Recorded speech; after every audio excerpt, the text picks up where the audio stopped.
السلام عليكم ورحمة الله. إن الحمد لله نحمده ونستعينه ونستغفره ونعوذ بالله من شرور أنفسنا وحده لا شريك له، وأشهد أن محمدا صلى الله عليه وسلم عبده ورسوله. يا أيها الذين آمنوا اتقوا الله حق تقاته ولا تموتن إلا وأنتم مسلمون. يا أيها الناس اتقوا ربكم الذي خلق من واحدة وخلق منها زوجها وبث منهما رجالا كثيرا ونساء، واتقوا الله الذي تساءلون به والأرحام إن الله كان عليكم رقيبا. يا أيها الذين فاز محمد عليه الصلاة والسلام وكل بدعة. Je sors Inch'Allah Ta'ala et je reviens. Donc nous sommes Inch'Allah Ta'ala aujourd'hui, lundi 12 Safar 1437 de l'Hégire, correspondant 23 novembre 2015. Donc c'est le cours numéro 43 du livre Daoud Dawa de Cheikh al-Islam Ibn al-Qayyim alayhi rahmatullahi ta'ala. Donc le titre d'aujourd'hui Inch'Allah Ta'ala c'est Les péchés causent la perte. Les péchés causent la perte. طيب. Ibn al-Qayyim alayhi rahmatullahi ta'ala dit: les péchés provoquent les causes de la perte de l'homme en cette vie et dans l'au-delà. Car les péchés sont des maladies qui, lorsqu'elles s'imposent, tuent nécessairement.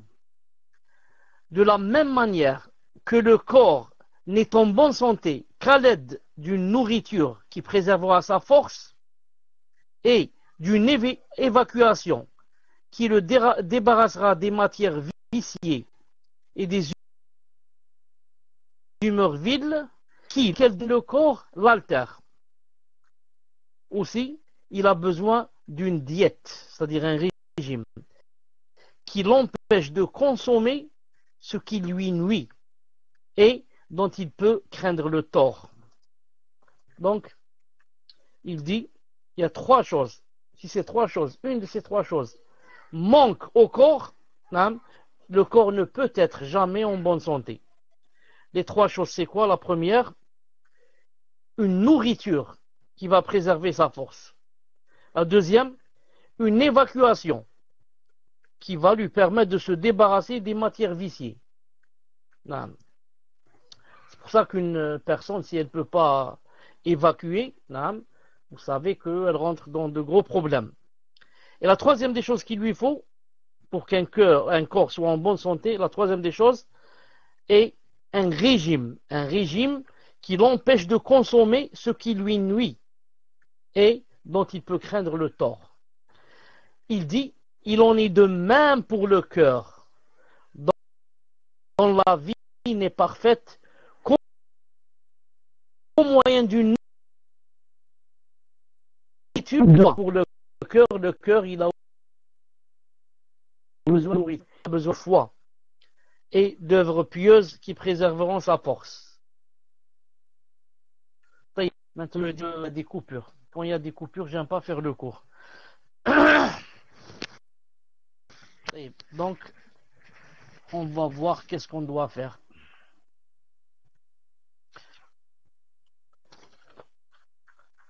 Je vais ressortir encore une fois et voir.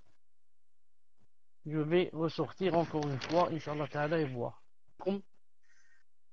Il me semble, Wallahu Ta'ala, que c'est un problème de connexion. Ce n'est pas un problème de salon. Wallahu Ta'ala alam. Wallahu Ta'ala alam. Al-Muhim. On reprend.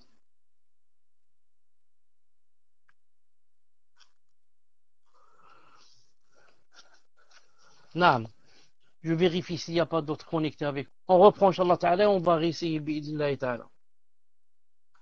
Il dit, les péchés provoquent les causes de la perte de l'homme en cette vie et dans l'au-delà. Car les péchés sont des maladies qui, lorsqu'elles s'imposent, elles tuent nécessairement. De la même manière que le corps n'est en bonne santé qu'à l'aide de trois choses qui sont, premièrement, à l'aide d'une nourriture qui va préserver sa force. Deuxièmement, à l'aide d'une évacuation qui va le débarrasser des matières vicieuses et des humeurs viles. Et troisièmement, à l'aide d'un régime qui va l'empêcher de consommer ce qui lui nuit et dont il peut craindre le tort. Donc pour avoir un corps en bonne santé, il faut ces trois choses. La bonne nourriture, l'évacuation des matières viciées et un régime qui va l'empêcher de consommer ce qui lui nuit. Il en est de même pour le cœur. Le cœur, elle a aussi besoin de trois choses. Le cœur dont la vie n'est parfaite qu'au moyen, premièrement, d'une nourriture, de foi et d'œuvres pieuses qui vont préserver sa force. Donc le cœur, lui aussi, a besoin de nourriture. C'est quoi sa nourriture? C'est la foi et les œuvres pieuses. Sinon, le cœur, qu'est-ce qui lui arrive? Il va tomber malade. Et au pire, qu'est-ce qui va lui arriver? Il va mourir. C'est pour ça que les savants divisent en groupes. Dans le pays, est-ce que vous m'entendiez quand je parlais tout à l'heure? Est-ce que vous m'entendiez?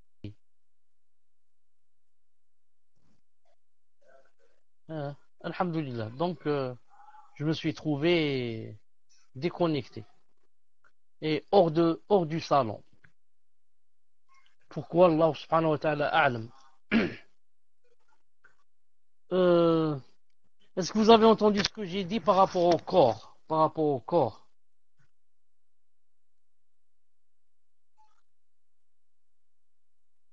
Alhamdulillah. Le cœur, il en est de même pour le cœur. Il a aussi besoin de trois choses. La première, une bonne nourriture. Et sa nourriture, comme vous devez le savoir, c'est quoi? C'est la foi et les œuvres pieuses. Sinon, s'il n'y a pas ça, le cœur va, c'est-à-dire risque de mourir. Ou alors si la nourriture est faible, il va tomber malade. Ça, c'est la première des choses. La deuxième, il a besoin d'une évacuation. Qui est quoi? Yani, évacuation par le repentir sincère, qui va le débarrasser des matières viciées et des humeurs viles. Donc lui aussi, il a besoin d'évacuation. Et d'un régime qui va préserver sa santé et éloignera ce qui s'y oppose. Et ceci en délaissant la pratique, c'est ça le régime, en délaissant la pratique de ce qui s'oppose à la santé du cœur. Donc, c'est-à-dire en délaissant la pratique de ce qui s'oppose aux œuvres pieuses et à la foi. Donc, résumé, le cœur et le corps, pour être en bonne santé, les deux doivent avoir trois choses. La bonne nourriture pour le corps. Ensuite, l'évacuation et le régime. Et pour le cœur, la bonne nourriture aussi, qui est la foi et les œuvres pieuses. Ensuite, l'évacuation, c'est-à-dire le repentir. Et enfin, le régime, c'est-à-dire s'éloigner de tout ce qui attire la colère d'Allah subhanahu azza wa jal et de tout ce qui est péché. La piété taqwa est un terme qui englobe ces trois choses. Taqwa est un terme qui englobe ces trois choses. Et tout manque en cela entraînera un manque relatif dans la piété. Si cela est établi, les péchés s'opposent donc clairement à ces trois choses, car ils amènent des matières nuisibles et un mélange qui s'oppose à la diète et au régime et empêche l'évacuation par le repentir sincère. Regarde le corps souffrant en lequel s'accumulent les humeurs viles et les matières composant la maladie, qui ne peut les évacuer et ne pratique pas de régime contre celle-ci. Qu'en sera-t-il de sa santé et de sa survie? Est-ce que vous m'entendez? Je vois que vous n'écrivez pas le numéro 1. Alhamdulillah. Ensuite, Ibn al-Qayyim dit, quelle belle parole que celle-ci. Quelle belle parole que celle-ci. À travers la diète, tu préserves ton corps par crainte d'une douleur aiguë, alors qu'il t'aurait fallu avant tout t'abstenir des péchés par crainte de l'enfer. C'est Ibn al-Qayyim rahimahullah ta'ala qui cite ces belles paroles qui sont très belles à travers la diète, c'est-à-dire le régime. Tu préserves ton corps. Pourquoi? Par crainte d'une douleur aiguë, alors qu'il t'aurait fallu avant tout t'abstenir des péchés. Des péchés. Pourquoi? Par crainte de l'enfer. Car quand on est des douleurs immenses qui attendent la personne Yawm al-Qiyamah. Donc, comme on a peur d'une douleur aiguë qui peut toucher notre corps et ne nous laisse pas dormir, on doit aussi avoir peur, par prééminence de quoi? On doit avoir peur des péchés. Par crainte d'être jeté Yawm al-Qiyamah en enfer. Ainsi, dit Ibn al-Qayyim, ainsi, celui qui préserve sa force en se conformant au commandement par la pratique de la diète, le régime, en s'écartant des interdits et en évacuant les humeurs par le repentir sincère, celui-là ne cessera de rechercher le bien et de fuir le mal sous toutes leurs formes. Qu'Allah Azza wa Jal nous vienne en aide. Je répète, il a dit, ainsi, celui qui préserve sa force en se conformant au commandement de ce qu'Allah a dit et de son prophète a dit, par la pratique du régime, comment faire le régime? En s'écartant des interdits et aussi en évacuant les humeurs en faisant un repentir sincère. Alors celui-là ne cessera de rechercher le bien et de fuir le mal sous toutes ses formes. Qu'Allah Azza wa Jal nous vienne en aide. Non. Nouveau titre, les péchés amènent l'application des peines légales. Les péchés amènent l'application des peines légales. Jazakallahu khairan. Ibn al-Qayyim alayhi rahmatullahi ta'ala dit, si maintenant ces châtiments qu'on vient de citer et qu'on a cités depuis dans les cours passés, les châtiments qu'amènent les péchés. Maintenant, si ces châtiments ne te dissuadent pas et que tu ne leur trouves aucun effet en ton cœur, alors rappelle à ton cœur les peines légales, le hudud. Rappelle à ton cœur quoi? Qu'il y a des peines légales. Et les peines légales, ici entre parenthèses, comme dit l'auteur, on rappelle qu'elles ne sont appliquées que par le gouverneur au sein de l'État musulman. Donc, il n'appartient pas à un individu de décider et encore moins d'appliquer une peine, comme font certains takfiriyoun et autres. Non. Ils disent on va appliquer des peines légales. Les peines légales ne peuvent être appliquées que par le gouverneur musulman et ceux qui sont sous sa gérance, comme par exemple le juge. Et comme ça. Non. Mais que quelqu'un des individus de la masse dise je vais appliquer la peine sur telle personne, ou même sur moi-même, c'est interdit. Non. Il dit ici, alors rappelle, si tout ce qu'on a cité comme châtiment n'ont aucun effet sur ton cœur, alors rappelle-lui les peines légales qu'Allah Azza wa Jal et son messager ont légiféré pour ces crimes. Comme par exemple l'amputation de la main pour le vol de 3 dirhams. Le prophète sallallahu alayhi wa sallam a dit que si quelqu'un volait un quart de dinar, roba dinar, min dhahab, d'or, il fallait lui couper la main. Si bien sûr il remplit les conditions, c'est-à-dire qu'il est pubère, et qu'il sait que c'est interdit de voler, et que ce qu'il a volé dépasse 3 dirhams. et qu'il n'est pas dans un état de, comment on appelle ça, il n'est pas dans un état de darura, de nécessité. Il n'est pas dans un état de nécessité.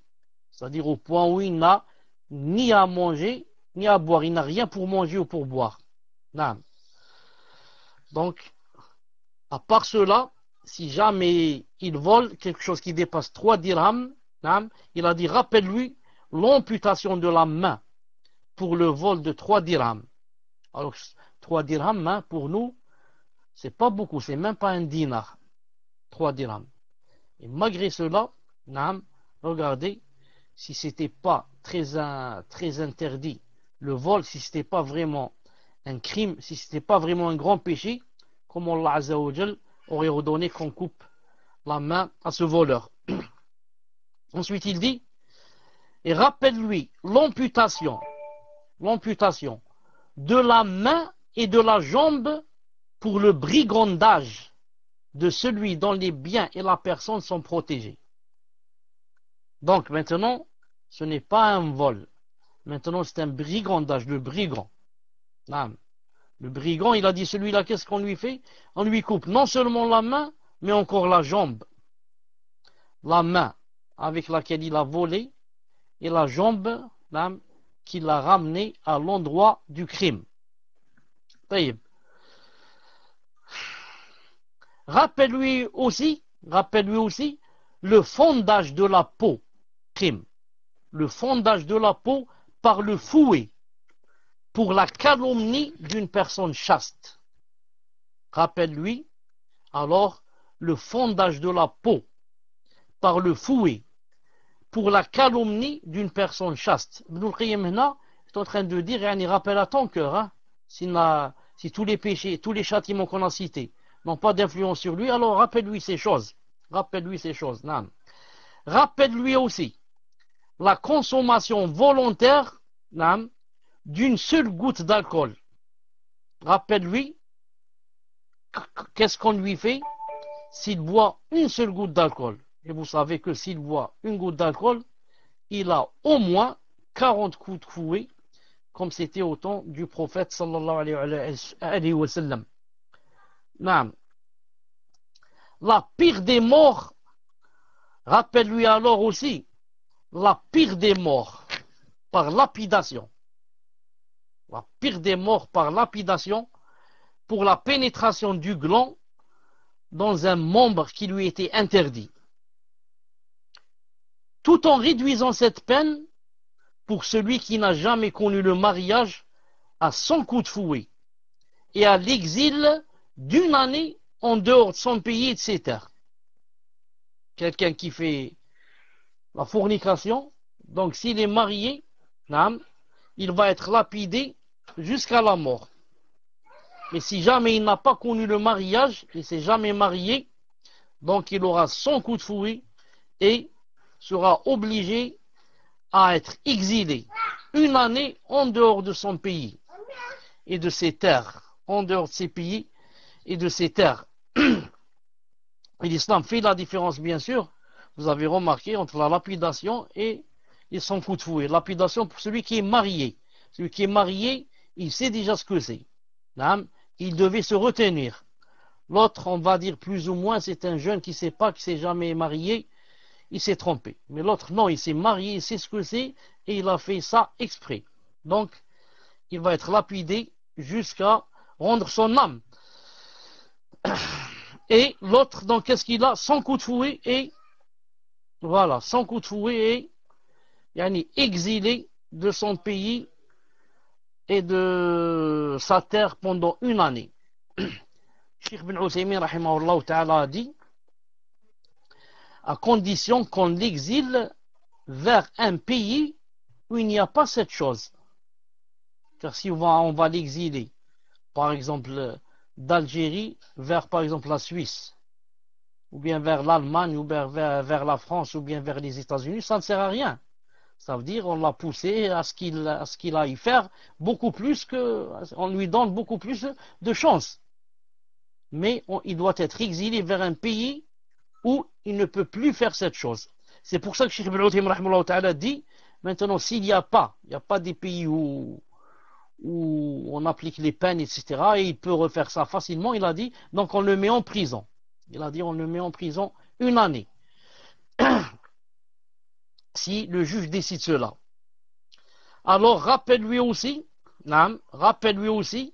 la séparation par le sabre de la tête et du corps. Ça veut dire on lui tranche la tête. À qui? À celui qui tombe dans l'illicite avec une femme qui lui est interdite au mariage. Ce qu'on appelle l'inceste. A'udhu billah. Non, ça ce n'est pas seulement l'adultère, mais encore avec une femme qui lui est interdite dans le mariage, au mariage. Alors celui-là, on lui tranche sa tête directement. Rappelle-lui la séparation par le sabre de la tête et du corps de celui qui délaisse la prière obligatoire ou bien prononce des paroles de mécréance. Pour celui qui délaisse la prière obligatoire ou prononce des paroles de mécréance.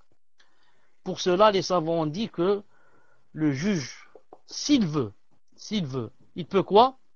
Il peut lui demander de faire d'abord ce qu'on appelle le repentir. Il lui donne 3 jours.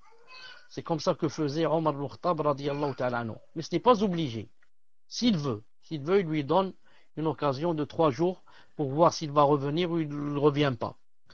Rappelle aussi à ton cœur, rappelle-lui l'exécution de celui qui a un rapport charnel avec un homme, actif et passif.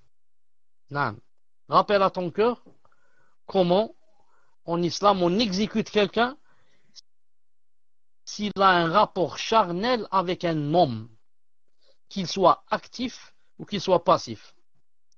Rappelle-lui aussi l'exécution de celui qui sodomise une bête, ainsi de cette et de tuer, comme a dit le prophète alayhi salam. Les deux, l'homme parce qu'il a fait ce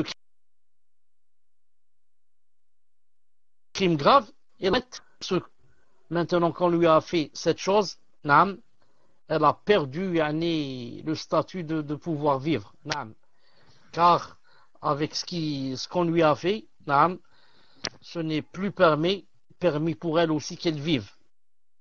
Le prophète alayhi salam voulut également brûler les maisons de ceux qui ne participaient pas à la prière en commun.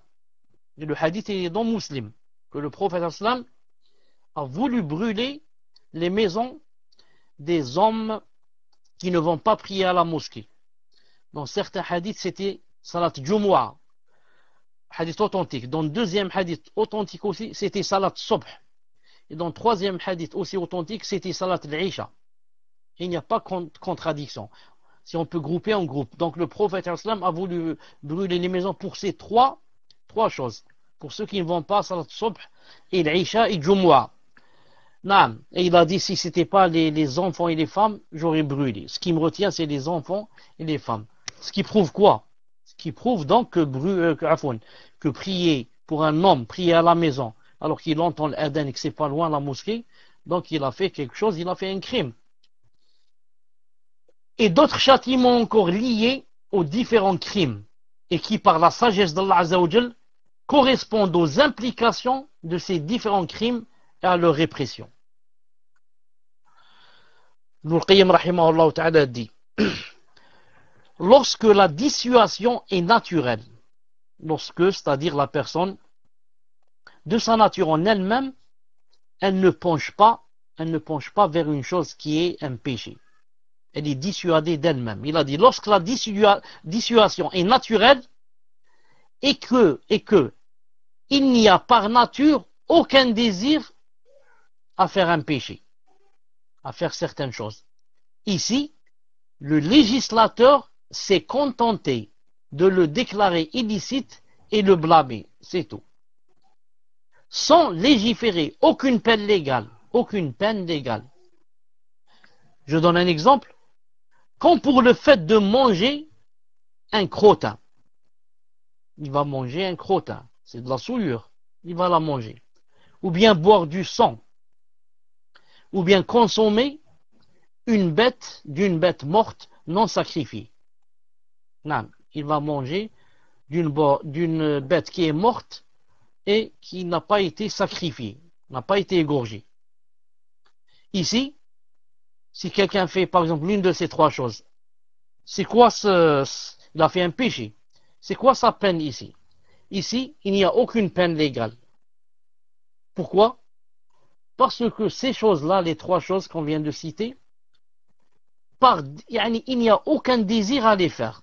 Aucun désir à manger de la souillure, aucun désir dans l'âme et dans le cœur à boire du sang, et aucun désir à manger de la viande qui n'est pas sacrifiée. Pour le musulman, bien sûr. Donc c'est pour cela que il a déclaré cela illicite et blâmable, mais sans légiférer aucune peine. Aucune peine. Mais par contre, pour ce qui suscite par nature un désir, le législateur a établi un châtiment correspondant aux méfaits et au désir naturel pour cela. Ainsi, puisque le désir pour la fornication et l'adultère compte parmi les désirs les plus forts, son châtiment suprême figure parmi les pires des exécutions. Non. Donc, vous voyez, pour manger la souillure, puisqu'il n'y a aucun désir. Donc, il n'y a pas de peine. Et maintenant, pour la fornication, puisqu'il y a le désir, et le désir est vraiment très fort, donc le châtiment doit être vraiment relatif, et doit être aussi très fort. Non. Donc, son châtiment suprême figure parmi les pires des exécutions. Et son châtiment le moindre, c'est quoi? C'est la plus grande des formes de flagellation. Non, on le flagelle et on le frappe, on frappe son dos. En plus de l'exil. Et puisque le crime d'homosexualité comporte ces deux choses, alors sa peine légale est l'exécution dans tous les cas. Dans tous les cas, il doit être exécuté. Ensuite, il dit, comme le désir pour le vol est grand et que son méfait l'est également, on ampute la main. Ensuite, il dit, médite sur sa sagesse, dans l'altération du membre par lequel l'homme a commis le crime. On coupe au brigand de grands chemins, on lui coupe la main et le pied qu'il a utilisé pour cela. Alors qu'on ne coupe pas la langue de celui qui porte de fausses accusations de fornication, malgré qu'il a fait un grand péché. Mais on ne lui coupe pas la langue. Car le méfait de cette amputation dépasserait celui du crime. Alors on s'est contenté de faire souffrir l'ensemble de son corps par le fait de le fouetter. Non. Il a accusé quelqu'un de fornication, par exemple, alors on lui coupe pas la langue, car ça va dépasser son crime. Mais par contre, on va faire souffrir son corps par 80 coups de fouet. Si on objecte, si on va dire, pourquoi n'a-t-on donc pas amputé le sexe du fornicateur par lequel il est tombé dans le péché? On peut répondre qu'on ne le fait pas, et ce pour plusieurs raisons. La première est que le méfait de cette amputation dépasse celui du crime, car cela empêche la descendance. Non, cela empêche la descendance et on l'expose à la mort. Celui auquel on fait cette chose, premièrement, là, il n'aura plus de descendance, et deuxièmement, à 90%, il va mourir. Non, ce qu'on lui a enlevé, c'est vraiment quelque chose de fragile. La deuxième des choses, c'est que ce sexe est un membre caché et que son amputation ne permet pas de parvenir à l'objectif visé par la peine légale. C'est quoi l'objectif? Qui est de dissuader et blâmer les criminels semblables. au contraire de l'amputation de la main. Non, si on va lui enlever son membre, le membre c'est quelque chose de caché. Donc moi, si je le rencontre dans la rue, je ne sais pas qu'on lui a enlevé cette chose. Donc ça sert à quoi? Contrairement à la main, si on lui enlève sa main, dans la rue, je remarque, je dis celui-là, on lui a amputé la main, donc c'est un voleur, donc c'est grave celui qui vole, donc je ne dois pas voler, je dois m'en abstenir. Sinon, on va me couper la main comme on lui a coupé sa main. Et par contre, par rapport aux membres génitaux, ce n'est pas la même chose. Pourquoi? Parce que c'est quelque chose de caché. Je ne sais même pas qu'on lui a enlevé cette chose. Donc à quoi ça sert de la lui enlever? Car le but, c'est pas seulement de le châtier, mais encore d'être une exhortation pour les autres. Non, et d'être une dissuasion pour les autres aussi. Et la troisième cause, pourquoi on ne lui enlève pas cette chose? C'est que si on ampute une main, il lui en reste une autre en compensation, contrairement au membre génital. Non. Le voleur, quand tu lui enlèves une main, il lui reste une autre main. Mais le membre génital, si on l'enlève à l'homme, il n'en a qu'un seul. Donc il n'y a pas de quoi compenser. Non. La quatrième des choses et la dernière, c'est que le plaisir de la fornication touche l'ensemble du corps. Il est donc meilleur que le châtiment frappe aussi l'ensemble du corps, plutôt que de limiter cela à un seul membre. Non. La troisième ou la quatrième. Pourquoi on lui enlève pas le membre génital? Parce que ce qu'il a fait avec ce membre, ça a touché l'ensemble du corps. L'ensemble du corps. Naam. Il est donc meilleur que le châtiment frappe aussi l'ensemble du corps, plutôt que de limiter cela seulement au membre génital. Naam.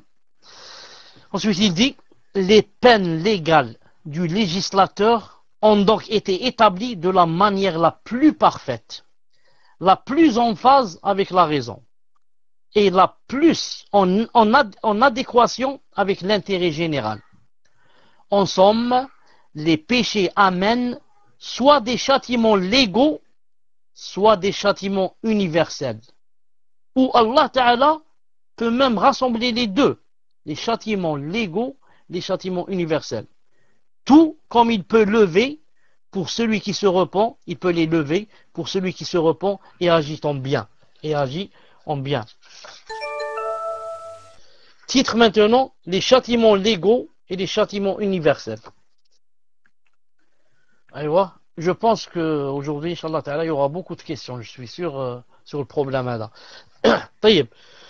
Ce qu'il faudrait d'abord que vous sachiez avant qu'on commence à expliquer, les châtiments légaux universels. Les châtiments légaux, c'est des châtiments qui ont été instaurés par le Coran et la Sunna. Celui qui vole, on lui coupe la main. Celui qui fait la fornication, sans coup de fouet s'il n'est pas marié. Lapidation s'il est marié. Naam. Celui qui fait telle chose, il doit jeûner 2 mois consécutifs. Ça s'appelle un châtiment légal, légiféré, qui vient de Allah Azza wa Jalla ou de son prophète sallallahu alayhi wa sallam. Quant au châtiment universel, voilà, châtiments légaux, ceux instaurés par le Coran et la Sunna. Les châtiments universels, c'est ceux qui ont rapport avec l'univers. On fait des péchés, Allah subhanahu wa ta'ala nous donne un tremblement de terre. On fait un péché, Allah subhanahu wa ta'ala nous donne ce qu'on appelle en arabe tofan. Qui peut nous dire comment on dit tofan en français? Je connaissais le mot, je l'ai oublié. Tofan, comme le tofan qui est de Nuh alayhi salam, les inondations, et comme ça. Non, les tremblements de terre, les inondations, donc, le déluge. Non, le déluge, barakallahu fik. Et beaucoup de choses. Cela, ça s'appelle quoi? Les tornades. Tout ça, ça s'appelle quoi? Ça s'appelle les châtiments universels.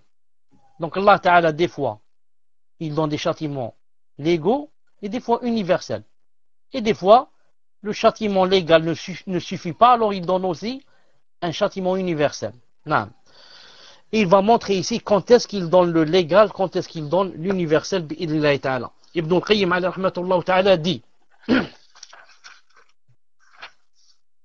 les châtiments des péchés sont de deux types, légaux et universels. Si le châtiment légal est appliqué, il lève ou bien atténue le châtiment universel. Et il est rare que le Seigneur Azza wa Jal réunisse pour son serviteur les deux châtiments. Sauf si l'un seulement ne suffit pas à lever ce qu'implique le péché et à faire disparaître son mal. Donc ça c'est, alhamdoulilah, c'est l'introduction. Il dit que si le châtiment légal est appliqué, si les houdoud sont appliqués, les peines légales sont appliquées, alors ce châtiment légal, quand il est appliqué, qu'est-ce qu'il fait?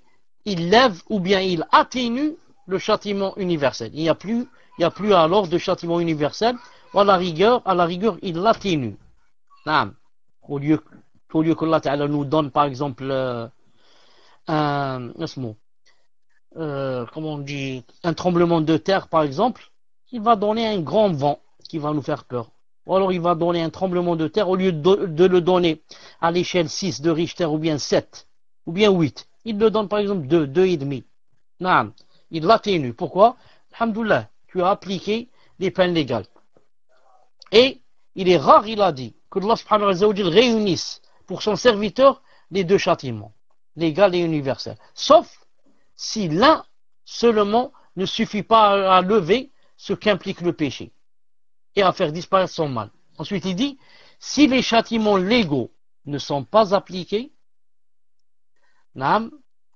surviennent alors les châtiments universels qui peuvent être plus ou moins durs que les châtiments légaux. Donc, quand il n'y a pas de châtiments légaux appliqués, il n'y a pas de houdoud, on n'applique pas les houdoud, rien, qu'est-ce qui va se passer? Alors surviennent les châtiments universels qui peuvent être plus ou moins durs que les châtiments légaux, mais qui frappent l'ensemble des gens. Alors que les châtiments légaux ne concernent que des individus déterminés. Car le Seigneur Azza wa Jal ne châtie légalement que celui qui a commis le crime ou bien l'a provoqué. Donc la différence entre les deux, c'est que le châtiment légal ne touche que la personne qui a fait le péché. Mais le châtiment universel touche l'ensemble des gens, la masse des gens. C'est pour cela que si les châtiments légaux ne sont pas appliqués, alors le mal va se répandre partout. Alors Allah Azza wa Jal va donner des châtiments universels. Car maintenant, nous tous on a participé à ce qu'il n'y ait pas de châtiments légaux. Donc nous tous on a une part de responsabilité. Donc Allah subhanahu wa ta'ala va donner quelque chose d'universel qui va toucher la masse des gens. Pour ce qui est des châtiments universels, ils frappent les masses et les individus. Car lorsque le péché est caché, il ne nuit qu'à celui qui l'a commis. Alors que lorsqu'il est affiché, il nuit à l'ensemble des gens. Voilà la différence. Quand quelqu'un fait fait un péché, s'il est caché, il ne s'est fait du tort qu'à lui-même. Mais si maintenant le péché n'est pas caché, ça veut dire qu'il va nuire à l'ensemble des gens. Lorsque les gens voient le mal, mais qu'ils s'associent dans le fait de ne pas le réprouver, peu s'en faut qu'Allah Azza wa Jal ne les frappe tous de son châtiment. Et là, il y a le hadith authentique, vous connaissez tous, de Aïcha radiyallahu ta'ala anha, où le prophète sallam, lorsqu'il a dit que quand les gens font le mal comme ça, visiblement, etc., que Allah subhanahu wa ta'ala va leur envoyer un châtiment qui touche tous les gens, ou la plupart des gens. Elle a dit, ya Rasulullah, il a dit, Ida kathura al-khabath. Si maintenant, le péché s'est vraiment propagé. Elle a dit, ya Rasulullah, nuhlak wa fina salihun. Allah subhanahu wa ta'ala, il va nous anéantir comme ça et nous punir alors qu'il y a parmi nous des bienfaisants et des pieux. Il a dit oui. Il a kathura al-khabath. Il a dit oui. Si vraiment la chose s'est propagée, maintenant, tout le monde va payer, mais alhamdoulilah, les pieux et les bienfaisants seront yom al-qiyamah jugés, ou viendront le jour de la résurrection, d'après leur intention, et d'après ce qu'ils avaient dans le cœur. Mais quand même, ils seront touchés, subhanallah al-azim, par le châtiment universel. Par le châtiment universel. Ensuite, il a précédé qu'Allah Azza wa Jal a établi les peines légales en fonction du méfait du péché et du désir naturel pour ce dernier. Donc, Allah Azza wa Jal donne la peine légale non seulement à cause du méfait du péché, mais encore à cause du désir naturel qu'il y a dans l'âme de vouloir faire cette chose. C'est pour ça que s'il fait quelque chose comme boire du sang ou bien manger de la souillure ou bien, il n'y a pas de peine légale. Pourquoi? Parce qu'il n'y a pas le désir. Il n'y a pas de désir dans le cœur de vouloir manger de la souillure. Si tu le fais, c'est haram, mais pas de peine légale. Par contre, si maintenant, la chose qu'on fait, on a le désir, surtout si le désir est ardent et grand de faire ce péché, alors là, la peine légale va devenir plus grande. Non. Allah Azza wa Jal a établi 3 types de peines légales. 3 types de peines légales. L'exécution. Des fois, certains péchés, c'est l'exécution directe. Comme insulter Allah Azza wa Jal, ou bien, par exemple, jeter le Coran, ou bien. Non. Deuxième, l'amputation. Il a dit 3 types de peines légales. L'exécution, l'amputation et la flagellation. Il a dit, l'exécution concerne la mécréance et ce qui en découle et s'en rapproche, comme la fornication, l'homosexualité. Pourquoi? Car cela corrompt, du verbe corrompre, cela corrompt la religion, la descendance et le genre. Non. Je répète, Allah Azza wa Jalla a établi 3 types de peines légales. L'exécution, l'amputation et la flagellation. L'exécution concerne la mécréance, ce qui en découle et s'en rapproche, comme la fornication, l'homosexualité. Pourquoi? Car cela corrompt la religion, la descendance et le genre. Imam Ahmed rahimahullah ta'ala a dit, je ne connais pas, après le meurtre, de crimes plus grands que la fornication. Je ne connais pas, après le meurtre, de crimes plus grands que la fornication. Il argumenta par le hadith de Abdullah ibn Mas'ud radiyallahu ta'ala anhu, qui est un hadith authentique rapporté par le Bukhari et Muslim. Rapporté par le Bukhari et Muslim. Où le prophète sallallahu alayhi wa sallam, on lui demanda au messager d'Allah, quel est le plus grand péché? Il répondit, que tu donnes un égal à Allah Azza wa Jal, alors que c'est lui qui t'a créé. Et ensuite, que tu tues ton enfant de crainte qu'il ne partage ta nourriture. Et ensuite, que tu commettes l'adultère avec l'épouse de ton voisin. L'épouse de ton voisin. Et Allah Azza wa Jal révéla ce qui confirma ceci lorsqu'Allah subhanahu wa ta'ala a dit والذين لا يدعون مع الله إلها آخر ولا يقتلون النفس التي حرم الله إلا بالحق ولا يزنون ومن يفعل ذلك يلقى آثاما يضاعف له العذاب يوم القيامة ويخلد فيه مهانا. Abdel Aziz, ça aurait été mieux que vous n'écriviez pas les versets et les autres choses avec la même couleur. Non, sinon, on va pas bien voir. Ça aurait été mieux de laisser un petit espace entre en écrivant quelque chose, ensuite le verset. Al-Muhim. Donc le verset, ceux qui n'invoquent pas d'autres avec Allah Azza wa Jal, d'autres dieux avec Allah Azza wa Jal, et ceux qui ne tuent pas la vie qu'Allah a rendue sacrée, sauf à bon droit, et ceux qui ne commettent pas de fornication. Car quiconque fait cela encourra une punition. Une punition. le prophète alayhi salatu salam a mentionné pour chaque type, il a mentionné ce qui est de pire, afin que sa réponse corresponde à la question. Car il a été interrogé sur le plus grand des péchés, il a répondu en mentionnant ses plus grands types et ce qui est de pire, de plus pire en chacun d'eux. La pire des formes de polythéisme consiste à ce que l'homme donne un égal à Allah Azza wa Jal.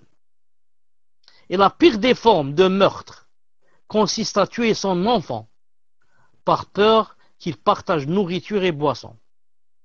Et la pire des formes de fornication consiste à commettre l'adultère avec la femme du voisin, car la gravité de la fornication est multipliée en fonction de ce qu'elle bafoue comme droit. Ainsi, la fornication commise avec une femme mariée est d'un péché et châtiment pire que la fornication avec celle qui n'a pas d'époux. Pourquoi? Car cela comporte une violation du caractère sacré de l'époux, une corruption de sa couche, l'affiliation d'une descendance qui n'est pas la sienne, et d'autres torts encore. Son péché et crime est donc pire que la fornication commise avec une femme qui n'a pas d'époux. Et maintenant, si son mari est un voisin, s'ajoute à cela la plus grande forme de tort causée au voisin. Et c'est là la plus grande des calamités. Il est rapporté authentiquement que le prophète alayhi salam a dit « N'entrera pas au paradis celui dont le voisin n'est pas à l'abri de ces calamités. » Rapporté par Muslim. Et il n'y a pas de plus grande calamité que de forniquer avec la femme du voisin. La fornication avec son femme, sans époux, est moindre auprès d'Allah que l'adultère avec la femme du voisin. Et maintenant on va ajouter, et si le voisin est un frère ou un proche, s'ajoute à cela la rupture des liens de parenté, et ainsi le péché est multiplié. On ajoute autre chose. Maintenant, si le voisin s'est absenté pour l'obéissance à Allah, comme il est allé à la mosquée pour prier, ou bien la recherche de la science, ou bien le djihad, le péché est multiplié, au point qu'au jour de la résurrection, on arrêtera celui qui a commis l'adultère avec l'épouse d'un homme parti au combat. Et on dira à ce dernier, prends ce que tu veux de ces bonnes actions. Le prophète a dit, alors qu'en pensez-vous? Rapporté par Muslim, qu'en pensez-vous? C'est-à-dire, que pensez-vous du fait qu'on le laisse prendre autant de bonnes actions qu'il le désire, au vu du grand besoin d'une seule bonne action, au point que ni un père et son fils, ni deux compagnons et amis ne renonceront à un seul de leurs droits vis-à-vis de l'autre.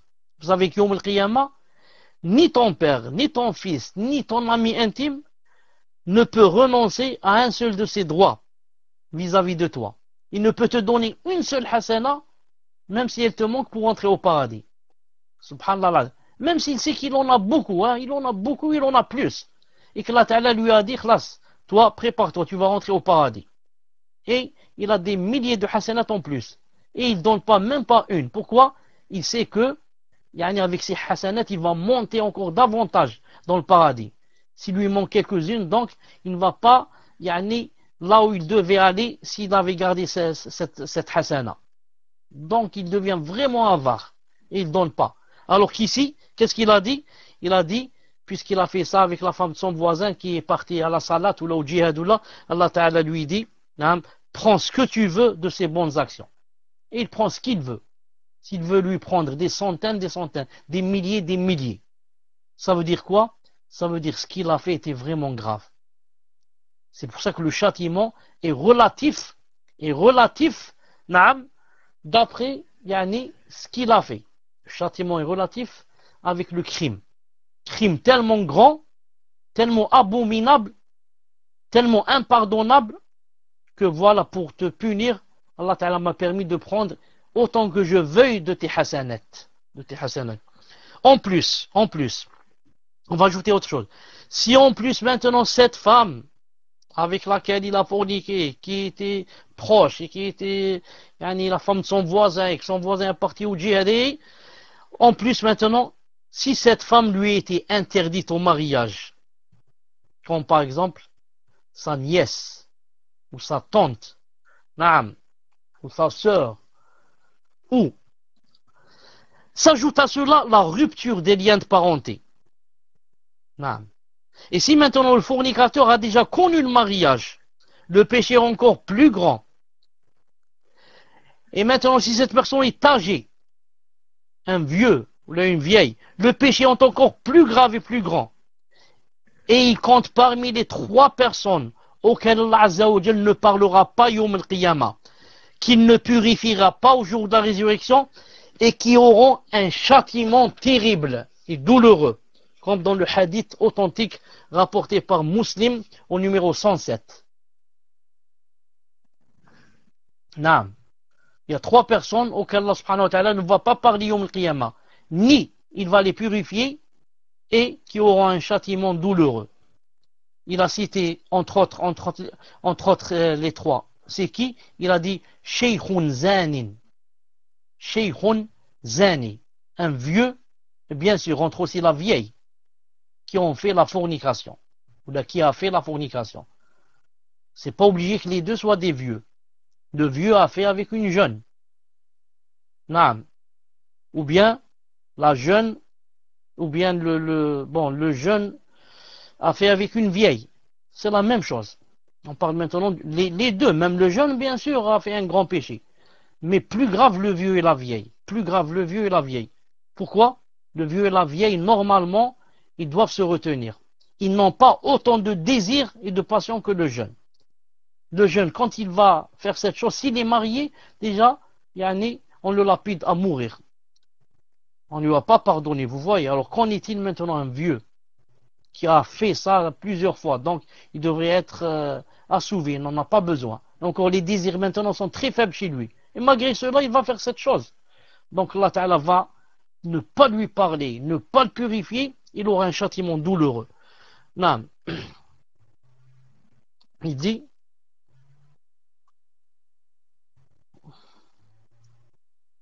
qu'est-ce qu'il dit?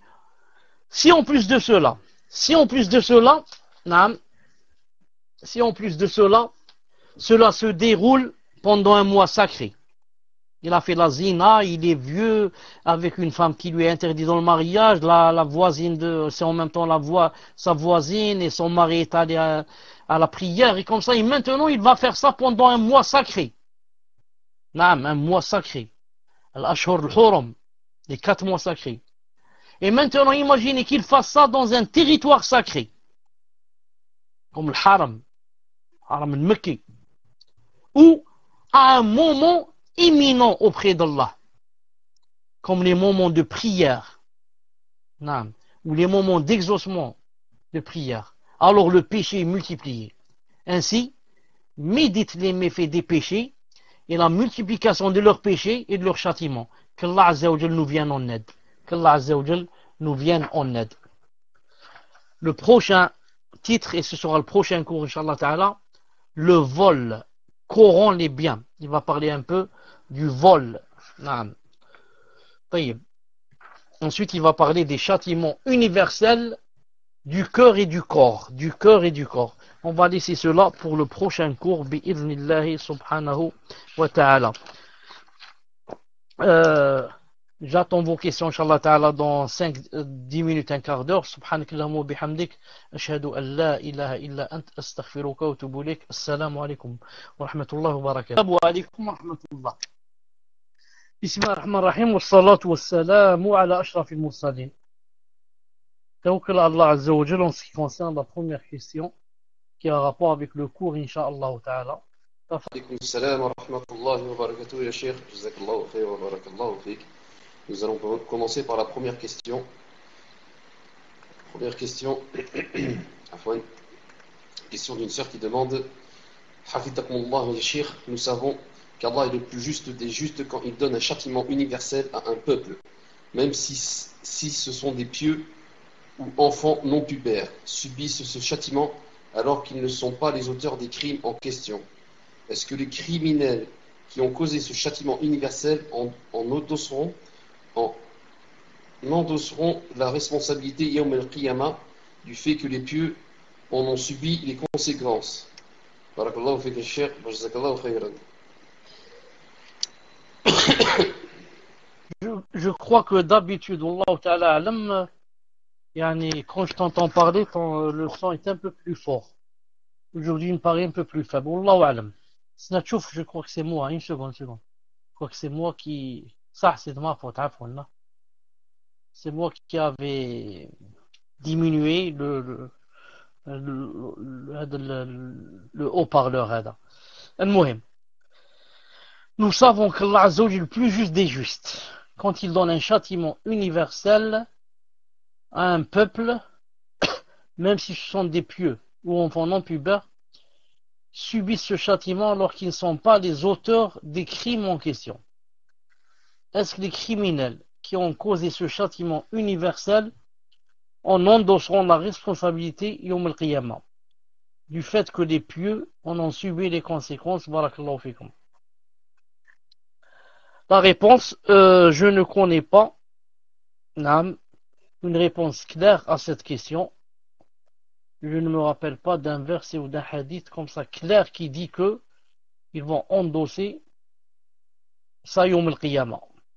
Par contre, Cheikh Ibn Uthaymin rahimahullah ta'ala a dit que par rapport à celui qui est tué, il a dit malgré si ici il va payer par exemple ce qu'il doit payer, il a dit la rançon par exemple, ou même s'il va être exécuté, s'il a tué un croyant sciemment, il a dit Allah subhanahu wa ta'ala donne l'occasion à celui qui est tué Yawm al-Qiyamah de demander à celui qui l'a tué de lui dire c'est ta faute. Malgré qu'on t'a exécuté ou là ta famille ont payé la rançon, mais moi ici je demande aussi ma part. Pourquoi? Parce que tu as été la cause d'avoir arrêté ma vie, même si c'est Allah qui a écrit, mais c'est toi la cause. Tu as arrêté ma vie, donc j'ai quitté le monde, c'est toi qui as été la cause, donc aujourd'hui je demande telle et telle chose comme réprimande. Wallahu subhanahu wa ta'ala alam. Mais comme ça pour les châtiments universels, et que ceux qui en sont la cause, Allah ta'ala va leur faire endosser cela, Allahu ta'ala alam. Je n'ai pas de ilm en cela. Wallahu subhanahu wa ta'ala alam. Si je trouve quelque chose dans les prochains cours, je vous le dirai bi'idhnillahi ta'ala. Tfaddal. Nous allons passer à la deuxième question. Question qui dit Ahsanallahu ilayki ya Cheikh. Nous avons dit que la personne qui n'a jamais été mariée et qui commettait la fornication avait un châtiment de 100 coups de fouet et était exilée. Qu'Allah nous en préserve. Amin. Qu'en est-il de la personne qui n'a jamais été mariée, qui a déjà commis la fornication une fois et qui recommence ce péché une seconde fois? Aura-t-elle encore le même châtiment ou bien sera-t-elle considérée comme la personne mariée? Mahmoud, si c'est possible de répéter, Inch'Allah ta'ala, comment tu as commencé la première phrase? J'ai cru entendre une chose et je veux la corriger si je suis sûr que d'avoir bien entendu. Inch'Allah, comment tu as dit en arabe la première phrase? Tfaddal. Ahsanallahu ilayki ya Cheikh. Sallallahu ilayk, nous avons dit que la personne qui n'a jamais été mariée et qui commettait la fornication avait un châtiment de 100 coups de fouet et était exilée. Qu'Allah nous en préserve. Amin.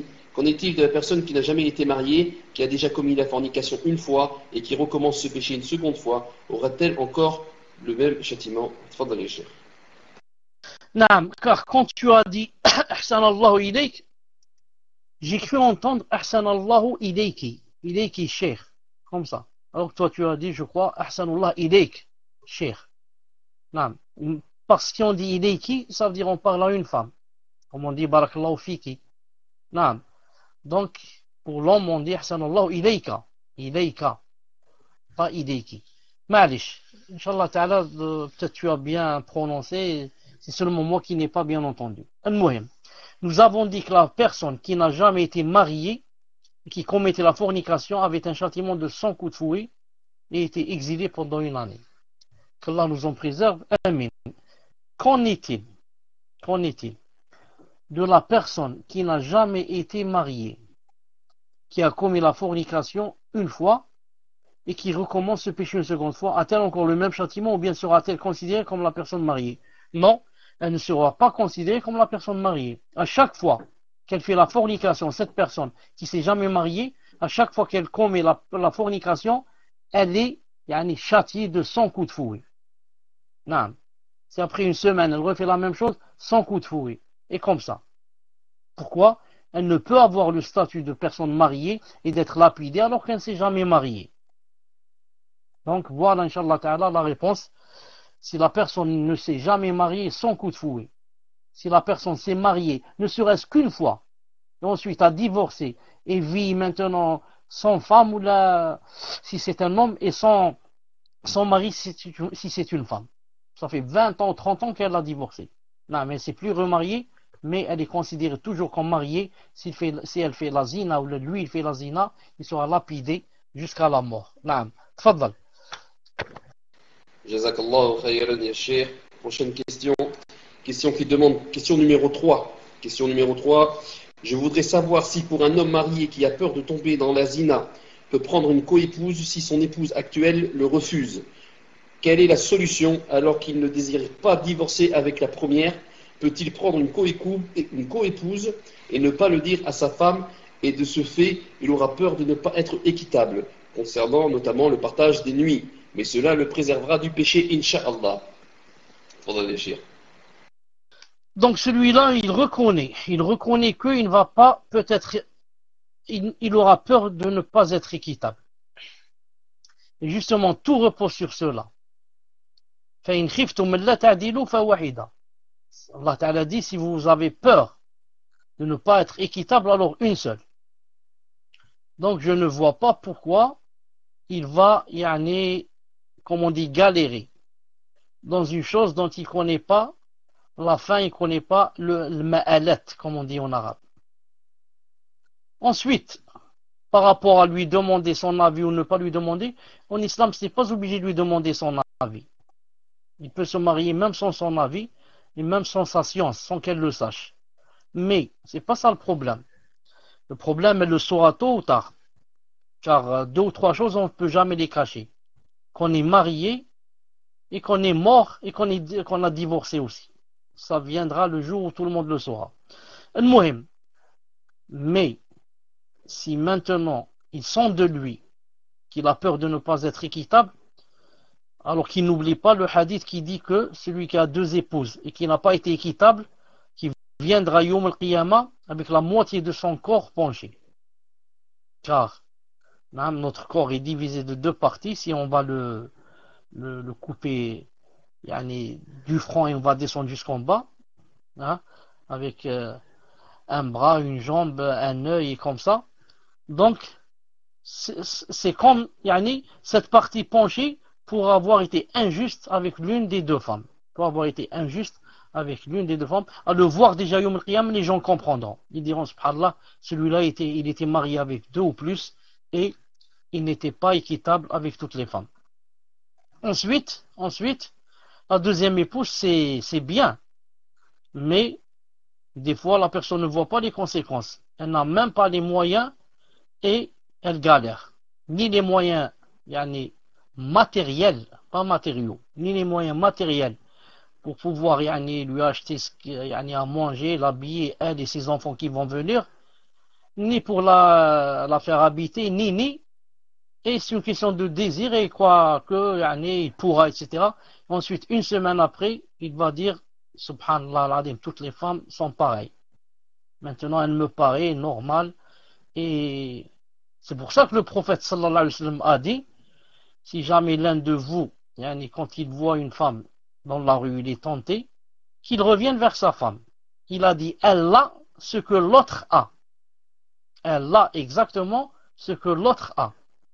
C'est pour ça que lorsque la personne a assouvi son désir avec son épouse, maintenant il n'a plus envie d'une autre femme. Après cet instant, il n'a plus envie. C'est après une semaine ou je ne sais pas quoi qu'il aura encore envie. Mais c'est toujours la même chose. Donc il s'est fait des problèmes pour rien. Et c'est bien d'avoir une deuxième épouse, surtout pour celles qui ne peuvent pas se marier, mais à condition que je fasse le djihad de mon âme pour être équitable et que je prenne en considération ce qui va en découler. Elle va tomber malade, je dois l'emmener au médecin, je dois avoir l'argent pour l'emmener. Elle va avoir des enfants, je dois m'en occuper. Ce n'est pas des chats et des chatons, hein, faire avec chaque femme 5 et 6 enfants, et ensuite les laisser comme ça, comme des chatons abandonnés. Et une femme est rentrée en enfer, à cause de quoi? À cause d'un chat. Qu'en est-il celui qui a des 3-4 enfants qui les abandonne? Car il y en a qui sont comme ça en France. On m'a rapporté avec des preuves, des frères qui font ça, qui presque chaque mois ils se marient avec une sœur. Non. Et je ne sais pas s'il a, peut-être qu'il a même plus de 4, parce qu'il divorce facilement, il envoie un SMS. Lui, il dit tu es répudié. Il prend une nouvelle. Non. Il croit que c'est juste comme ça un plaisir et... Non. Attends-toi à ce qui t'attend يوم القيامة. Attends-toi à ce qui t'attend يوم القيامة. نعم. تفضل. الله المستعان وجزاك الله خيرا يا شيخ ويحفظ أخواتي من هدوم Amin ya Rabbil Alamin. Donc on va passer à la question numéro 4. Ahsanallahu ilaykum, cher. Hier, vous avez parlé du hadith à propos des 70 000 qui rentreront au paradis, sauf ceux qui n'ont pas recours à la cautérisation. Pouvez-vous expliquer ce hadith plus en détail? Barakallahu fiqh. Tfadal ya cher. Jazakallahu khayran. Ce hadith, les savants l'ont expliqué en disant, ce hadith veut dire que la personne qui va vers la cautérisation, ce qu'on appelle en arabe le kay, n'a pas le droit, sauf si c'est quoi? Le dernier recours. Sinon, quelqu'un qui a mal et qui va dire je vais donc procéder à la cautérisation, il n'a pas le droit. Sauf si c'est en dernier recours. Pourquoi? Car le prophète sallallahu alayhi wa sallam a cité que les 70 000 qui vont rentrer Yom al-Qiyamah sans châtiment ni rien, il a dit ceux qui ne se cautérisent pas. Il a dit donc ici, d'après Abdullah ibn Abbas, le prophète sallam a dit 70 000 personnes de ma communauté vont rentrer dans le paradis sans jugement.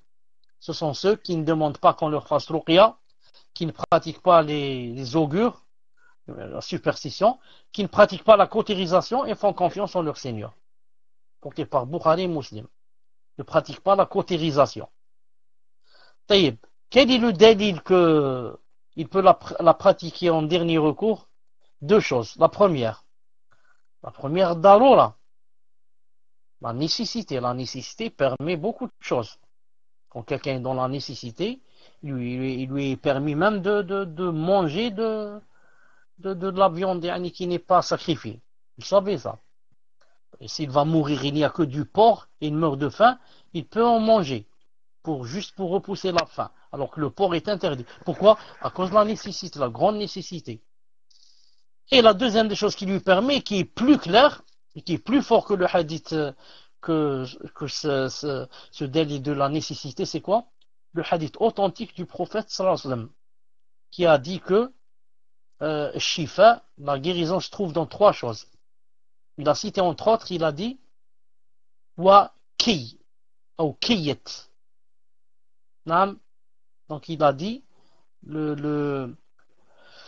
dans sharbat asal, le fait de boire une gorgée de miel, il a dit shartat muhjim, celui qui fait la hijama, et il a dit dans le key, dans la cautérisation. Donc il a cité que la cautérisation contenait quoi? Contenait la guérison. C'est l'une des trois causes de la guérison. Mais malgré cela, il a dit les 70 000 ne se cautérisent pas. Ça veut dire que si quelqu'un veut faire la cautérisation, qu'il soit vraiment dans le besoin et la nécessité. Tfadal, si la personne regarde d'avoir fait une fois la cautérisation, est-ce que cela rentre quand même dans le péché? Si on me demande si vous pouvez expliquer c'est quoi la cautérisation. La cautérisation, c'est le key. Le fait que quelqu'un veuille se soigner avec la brûlure. Je ne sais pas si on dit la brûlure, ça s'appelle justement la cautérisation. Yani, il prend comme ça, par exemple, un petit fil de fer, par exemple, il le chauffe, par exemple, bien, ou alors jusqu'à ce qu'il devienne rouge, et il le met, par exemple, sur le bouton. Il a un bouton qui ne cesse de saigner et de faire sortir du pus, et yani, il ne veut pas se fermer, donc il le brûle avec quelque chose. Ça s'appelle key. Et on me dit que la cautérisation est une technique médicale basée sur l'utilisation de la chaleur ou de produits chimiques comme le nitrate d'argent, l'acide chromique ou l'acide trichloracétique pour détruire des cellules anormales. Naam. Mais ici dans le hadith, il veut dire par brûlure. Naam. Chaleur, on brûle la chose. Et on brûle la chose. On brûle le bouton ou là on met sur l'endroit où on a mal. Tfadal. Prochaine question numéro 5. Question d'un frère qui dit Barakallahu fikum ya Cheikh et qu'Allah vous préserve. Amin. Ma question est la suivante. Quelle est la peine légale pour une personne qui vend du cannabis? Quelle est la peine légale pour une personne qui vend du cannabis? Tfadal ya Cheikh. Premièrement, avant que j'oublie, le prochain cours c'est mercredi, Inch'Allah Ta'ala, comme vous savez. Mais pour cause absence, je ne serai pas, Inch'Allah Ta'ala, présent le mercredi. Donc le prochain cours, Inch'Allah Ta'ala, sera samedi. Alhamdoulilah que je viens de me rappeler maintenant et que je l'ai dit maintenant. Les admins, dites-moi si vous avez entendu ça. Alhamdoulilah. Pour le cannabis, exactement ce que c'est, je ne sais pas. Mais je pense que c'est une sorte de drogue. C'est pour cela que je vous donne le micro pour m'expliquer d'abord ce que c'est. Tfadal. الشيخ هنا في البلاد يقولوا زتلة. Le cannabis c'est une drogue, c'est une résine de cannabis d'une plante et qui se fume et qui, par exemple, les gens ils fument ça et c'est des effets secondaires comme il dit le frère. C'est une drogue. تفضل يا شيخ. نعم يا شيخ c'est le hashish. نعم تفضل يا شيخ. نعم شيخ الإسلام ابن تيمية عليه رحمة الله dit celui qui prend de la drogue, c'est-à-dire s'il la consomme, est plus en mesure d'être tué que celui qui prend du vin. Il dit c'est plus grave que le vin. Ça c'est pour celui qui en consomme. Alors qu'en est-il celui qui en boit? Car le prophète sallallahu alayhi wa sallam m'a dit, par rapport à celui qui boit de l'alcool, il a dit, s'il boit la première fois, fouettez-le. La deuxième fois, fouettez-le. La troisième fois, il a dit, fouettez-le. La quatrième fois, il a dit, exécutez-le. Le hadith est sahih. Donc ça, c'est par rapport à l'alcool. Alors que le cannabis, ses effets sont plus graves que l'alcool. Beaucoup plus graves que l'alcool. C'est pour cela qu'il n'y a aucun doute que le gouverneur musulman a le droit de l'exécuter. Parce que non seulement il se fait du mal à lui-même, mais encore celui-là il vend. Donc, il procède à quoi? Il procède à colporter et à propager la turpitude. Naam. Voilà le hadith. Celui qui boit de l'alcool doit être fouetté. S'il récidive, fouettez-le. S'il boit encore, fouettez-le. S'il boit une quatrième fois, tuez-le. Rapporté par Tirmidhi, Abu Daoud 1444 et Abu Daoud 4486 et authentifié par Sheikh Al-Albani dans Silsila Sahiha et dans Sahih Al-Jami' et dans d'autres livres. Pouvez-vous répéter la parole de Sheikh Al-Islam? Sheikh Al-Islam a dit que celui qui boit ou la fume de la drogue, il a dit, il doit être exécuté. Il a dit car c'est plus grave que l'alcool. Et pour l'alcool, le prophète sallam a dit, exécutez-le. À la quatrième fois. Alors qu'en est-il pour la drogue? C'est plus grave. Et celui qui vend celui qui vend, c'est plus grave. Naam. Il a dit pour celui qui boit, il doit être exécuté. Qu'en est-il pour celui qui vend? Bon, inna alladhina yuhibbuna an tashi'a al-fahishatu fi alladhina amanu lahum 'adhabun alimun fi ad-dunya wal akhirah. Wallahu ya'lamu wa antum la ta'lamun. Regardez le verset ici, je vais vous montrer en français une seconde. Inna alladhina yuhibbuna an tashi'a al-fahishatu fi alladhina amanu yuhibbuna an tashi'a. J'écris yuhibbuna an tashi'a. طيب, regardez ce verset. Dommage, c'est sorti comme ça. Qaddar Allah. Attendez. Je vais essayer d'une autre façon. طيب, c'est la même chose. Donc maintenant en français, ceux qui aiment que la turpitude se propage parmi les croyants ont un châtiment douloureux, ici-bas comme dans l'au-delà. Allah sait et vous ne savez pas. Donc ceux qui aiment que la turpitude se propage parmi les croyants. La turpitude, ça rentre dedans, le fait de vendre ces choses-là. Ça rentre dedans. Ceux-là auront un châtiment douloureux ici-bas comme dans l'au-delà. Allah sait, vous ne savez pas.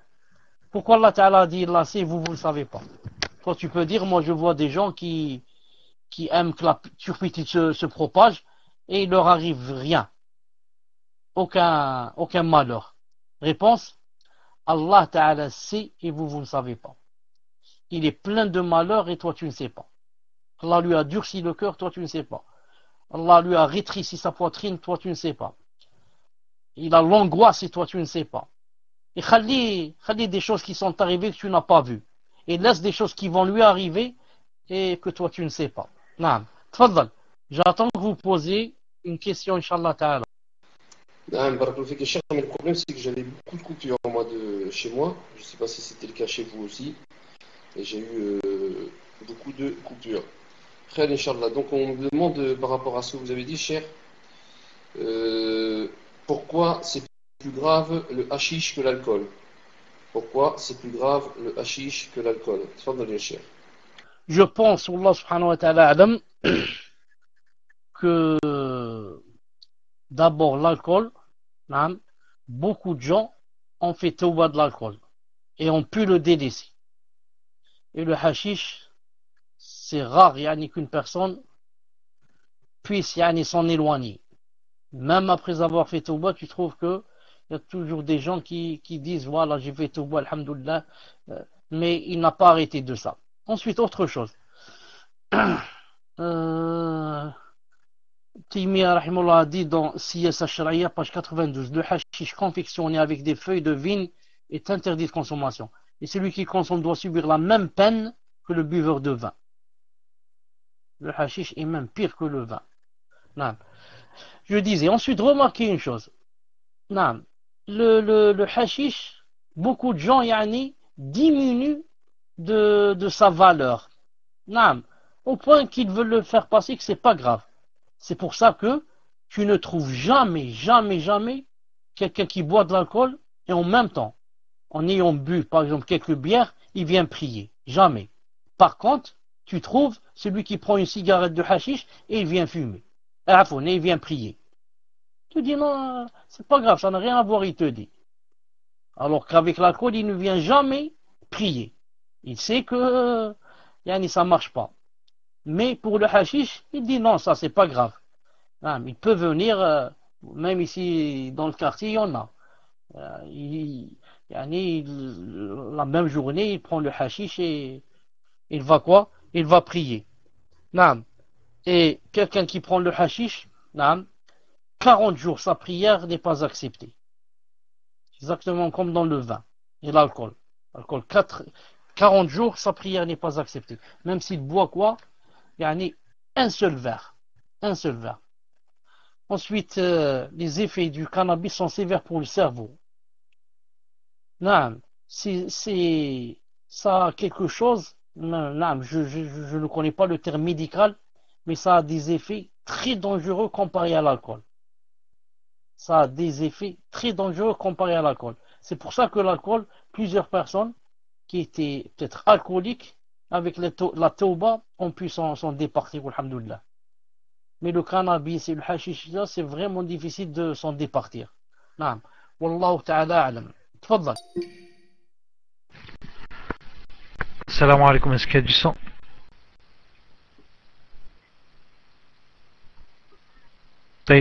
Donc, nous sommes à la question. Si le frère peut afficher la question. Désolé, j'ai pas suivi. J'étais en train de récupérer. Barakallahu fik. Ahsanallahu alaykum. Sheikhana, vous avez dit dans le cours, question numéro 6, hein, vous avez dit dans le cours que le plus haut degré de la zina est celui avec l'épouse de son voisin. J'ai entendu une fois que le plus haut degré dans la zina est de faire la zina avec sa mère. A'udhu billah. Pourriez-vous nous éclairer sur ce point? Barakallahu fikum. Tafaddal Cheikh. Il a été cité, et on a dit que le plus haut degré de la zina est de faire avec l'épouse son voisin, car on parle des choses qui arrivent habituellement. Quant à la zina avec la mère, et qui est l'inceste, que Allah subhanahu wa ta'ala nous préserve, sont des choses qui n'arrivent que vraiment de temps en temps on entend parler de cette chose. Mais ce ne sont pas des choses habituelles. C'est pour ça que quand on parlait de la zina avec la femme du voisin, c'est-à-dire mis à part comme la zina avec la mère, ça on n'en parle pas, c'est vraiment très grave et trop grave. Mais on parle des choses habituelles. Dans les choses habituelles, la zina qui se fait avec l'homme avec une femme, le plus grave c'est avec sa voisine. C'est avec sa voisine. Non. Parce que c'est pas la peine de parler avec sa mère, ça, c'est très grave. Ça c'est très grave, on n'en parle pas. C'est à peu près ce que veut dire Ibn al-Qayyim alayhi rahmatullahi ta'ala. Sinon il sait qu'il n'y a pas plus grave qu'avec sa mère. Non. Tfaddal.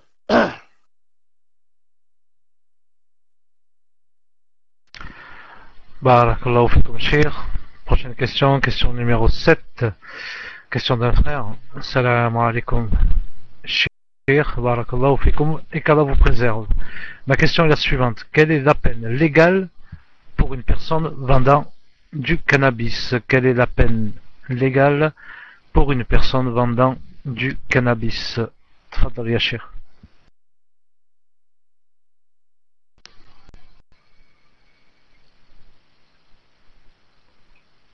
Ah, je me suis trompé. Khair, Inch'Allah.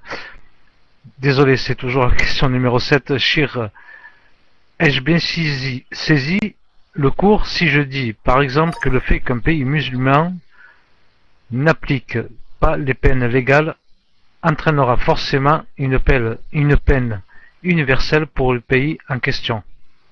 Tfaddal, Shir.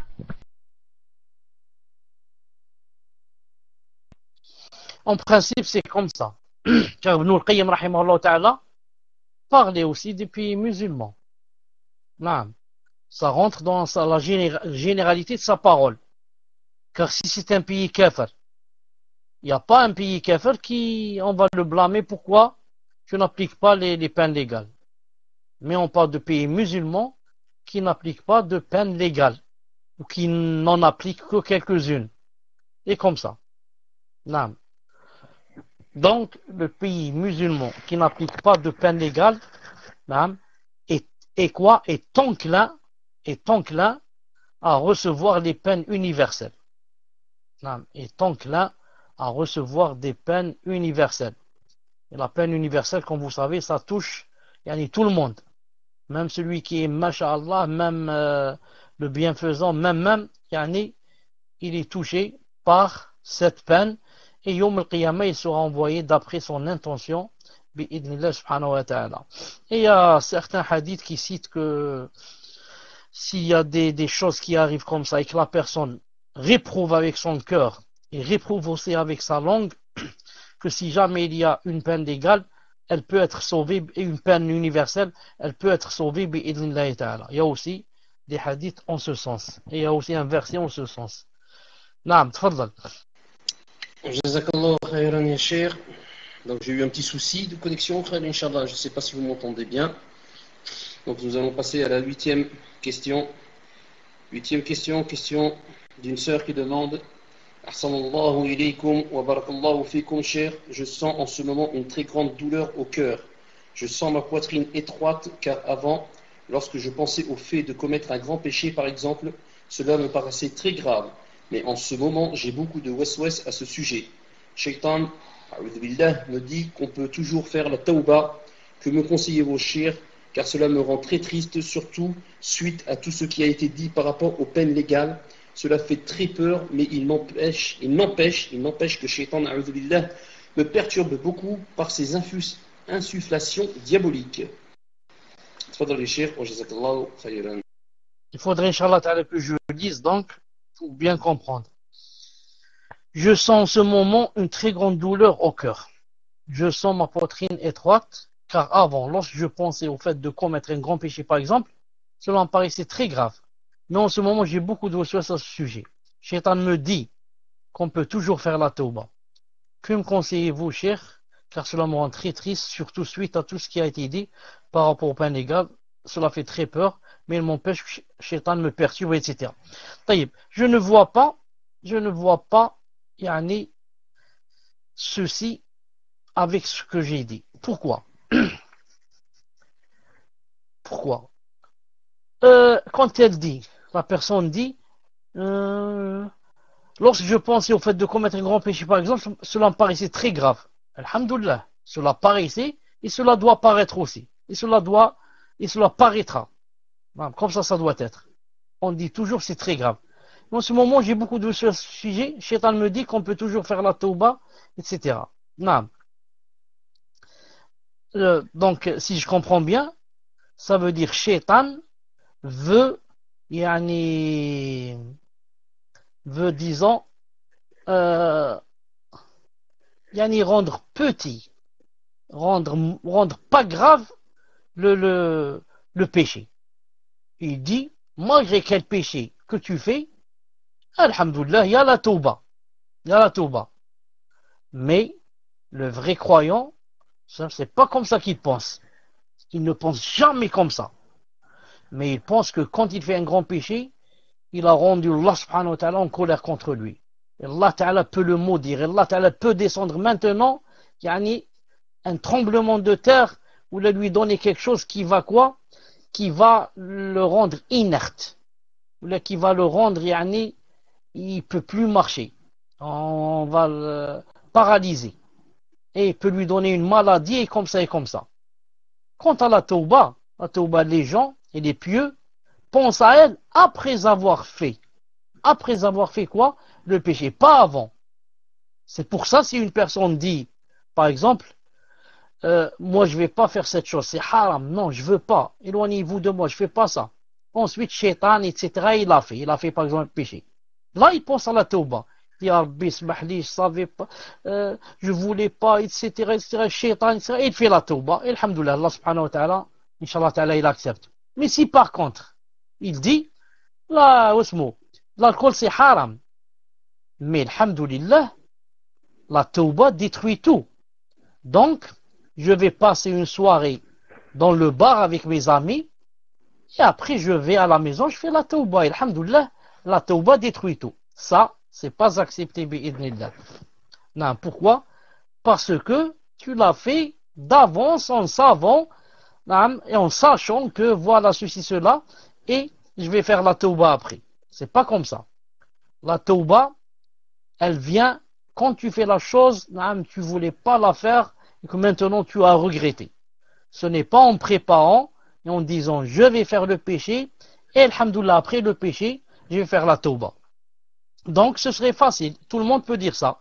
Aujourd'hui je vais faire la fornication et quand je vais venir alhamdoulilah je vais prendre une douche masha'Allah avec shampoing et pré-shampoing et après shampoing et gel et je ne sais pas quoi et alhamdoulilah et je vais prier 2 rak'at et Allah va me pardonner. Non, c'est pas comme ça. Pas comme ça. Non, je vais sécher les cheveux, je vais faire le séchoir, je vais faire je ne sais pas quoi. Non, ce n'est pas comme ça, bi'idnillahi ta'ala. La personne doit être sincère avec Allah subhanahu wa ta'ala, faire des efforts pour s'éloigner, dire A'udhu billahi minash shaitanir rajim, se lever et partir, raccrocher le téléphone, fermer le chat s'il me parle sur internet, Ya Allah, préservez-moi, Ya Allah, je suis dans une fitna, préservez-moi, faire des doigts. Ensuite, si Qaddarallahu ma shafa'a, ça arrive quelque chose, il y a la tauba. Mais d'avance dire je vais faire le péché et l'accompagner par la tauba, c'est pas comme ça. Bi'idnillahi ta'ala. Tfaddal. C'est une ruse avec Allah ta'ala. Allah n'aime pas les ruseurs. Donc nous allons, cher, donc écoutez, c'est la dernière question, c'était la dernière question, la question numéro 8, mais par contre, j'ai reçu quelque chose de la part de Fawzi, de la part d'une sœur qui dit, donc je vous le lis, Inch'Allah, donc assalamu alaikum, une personne athée a écouté votre enregistrement concernant les attentats du 13 novembre, mais sur un point, il aimerait avoir des clarifications, car pour lui, ce n'est pas très clair. Lorsque vous parlez de la protection des dhimmi, vous parlez des gens du livre. Est-ce que les athées et les agnostiques bénéficient de la protection de l'État musulman? Et pouvez-vous rappeler la position du Minhaj Salafi concernant les attentats terroristes, car beaucoup de non-musulmans font amalgame et croient que les salafistes, on est pour quelque chose. C'est ça. On est pour quelque chose, puisque selon eux, les recrues pour le djihad en Syrie ont eu lieu dans les mosquées salafistes. Barakallahu fikum de nous éclairer. J'enregistre votre réponse. Tfaddal Cheikh wa jazakallahu khayran. Par rapport à la première question, ce n'est pas. Il y a deux avis dans cette chose. Le premier avis, des savants qui ont dit que c'était spécifique aux gens du livre. Et le deuxième avis de Cheikh Ben Uthaymin, de Ibn Taymiyyah et de beaucoup d'autres. Et c'est l'avis le plus juste. Que ce n'est pas spécifique aux gens du livre. Que même leur dalil, on dit dalil, ça veut dire preuve. C'est que le prophète, sallallahu alayhi wa sallam, a pris, a fait des engagements, et a protégé des gens contre ce qu'il donnait, et c'était des gens qui n'étaient pas du livre. C'était des gens qui n'étaient pas du livre. Et le hadith est authentique. Le hadith est authentique. Que le prophète alayhi salam a pris la jizya des gens qui n'étaient pas des livres, à condition qu'ils soient sous sa protection. Et le hadith est authentique et c'est l'avis le plus fort. Car le fait qu'il soit du livre ou qu'il ne soit pas du livre, même si la personne veut vivre sous l'égide des musulmans et leur protection, en donnant un impôt comme ça, une fois par an ou une fois je ne sais pas quand, cela est possible pour toute personne, qu'elle soit gens du livre ou qu'elle soit athée. Et c'est l'avis le plus fort des savants, bi'idhnillahi subhanahu wa ta'ala. Et je me rappelle même le prophète Hassan, il a fait l'engagement avec des gens de Hajar, la ville ou le pays qui s'appelle Hajar, et que ce n'était pas des gens du livre. Pour la deuxième question, l'islam, en tout temps, a combattu ces actes terroristes.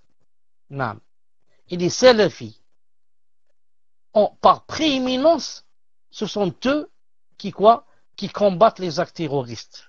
Ils les interdisent et montrent leur interdiction. Quant à dire que il y a eu recrutement pour le djihad dans des mosquées salafistes, ça, ce sont eux qui se sont fait appeler salafistes. Et ont écrit mosquée salafiste. Ou bien on dit, nous sommes des salafistes. Tout le monde voudrait être salafiste et salafi et croit que en disant je suis salafi ça suffit, ou bien en mettant une pancarte comme quoi je suis salafi ça suffit, alors que ce n'est pas vrai. Être salafi, c'est être sur l'islam authentique, celui du prophète alayhi salam, des sahaba et des grands savants, les héritiers des messagers, qui eux tous interdisent les actes terroristes et interdisent de tuer les gens du livre et interdisent de tuer toute personne qui rentre dans un pays musulman en demandant protection. Naam. Même si celui qui est rentré dans le pays musulman est quelqu'un qui déclare la guerre et que son pays nous fait la guerre. Mais lui, il a dit, je rentre sous aqd aman, sous aqd protection pour acheter quelque chose chez vous ou bien pour travailler ou bien, et l'État lui donne l'autorisation et accepte. Il lui dit, tu peux rentrer. Et ça, en lui cachant, quand on lui met le cachet sur son passeport. Ça veut dire on a accepté que vous rentriez chez nous et vous êtes bi'idhnillah ta'ala protégé. Et ensuite quelqu'un va le tuer. Donc dire salafiste ou salafi ou salafiste, tout ça, ça ne sert à rien. Ça ne sert à rien. L'islam authentique interdit cela. Que je me fasse appeler salafi ou pas. L'islam authentique, le vrai islam, celui d'Allah Ta'ala, du prophète sallallahu alayhi wa sallam, et celui que prennent les grands savants, interdit ce genre de meurtre et ce genre d'attentat ignoble. Et l'islam s'en désavoue, et le prophète sallallahu alayhi wa sallam s'en désavoue, et les savants s'en désavouent, et nous on s'en désavoue de toutes ces choses ignobles et abominables et qui n'ont rien à voir avec l'islam, si ce n'est de lui donner une mauvaise image. Naam. Wallahu ta'ala a'lam. Tfaddal. Jazakallahu khayran, ya Cheikh. Donc, il y a une personne qui pose par rapport à la question sur les choses illicites.